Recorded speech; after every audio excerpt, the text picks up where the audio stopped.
கர்த்தருடைய பரிசுத்த நாமத்திற்கு மகிமை உண்டாவதாக. உங்கள் யாவரையும் இயேசு கிறிஸ்துவின் நாமத்தினாலே வாழ்த்துகிறேன்.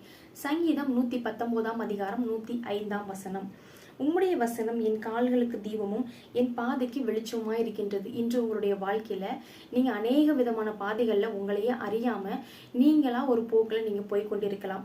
எந்த ஒரு ஆலோசனையும் இல்லாமல் நீங்க ஒரு பாதையில நீங்க சென்று கொண்டிருக்கலாம். அந்த பாதைகள் எல்லாம் விட்டு உம்முடைய வசனம் என் கால்களுக்கு தீபமும், நீங்க அனுதினமும் அவருடைய வசனத்தை நீங்க வாசிக்கும் பொழுது கர்த்தர் உங்களுக்கு வெளிப்படுத்துவார். நீங்க எந்தெந்த பாதைகள்ல போகணும், எந்தெந்த நேரத்துல எந்தெந்த வழியா போகணும் அப்படிங்கறத அவர் உங்களுக்கு காட்டுவது மட்டுமல்லாமல் என் பாதைக்கு வெளிச்சமா இருக்கின்றார். நீங்க வேதத்தை வாசித்து அவரிடத்துல அவருடைய வசனங்களை நீங்கள் தியானிக்க அவர் உங்களுக்கு ஒரு பெரிய கிருபைகளை கொடுக்கின்றார். ஏனென்றால் நீங்க செல்கின்ற பாதையை அவர் காட்டுகின்றார். அது மட்டுமல்லாமல் உங்களுடைய பாதைகள் என்னவா இருக்கின்றதோ அவர் காட்டுகின்ற பாதை, அந்த பாதையில இருள் காணப்படாது, வெளிச்சம் மட்டுமே காணப்படும். கர்த்தர் வெளிச்சத்தை கூட உங்களுக்கு கட்டளையிட வல்லவராய் இருக்கின்றார். அனுதினமும் அவருடைய வசனத்தை நீங்கள் தியானிக்க ஆரம்பிங்க. கர்த்தர் உங்களுடைய வாழ்க்கையில் ஒரு பெரிய மாற்றத்தை கட்டளையிடுவார். கர்த்தர் தாமே உங்களை ஆசீர்வதிப்பாராக. ஆமென்.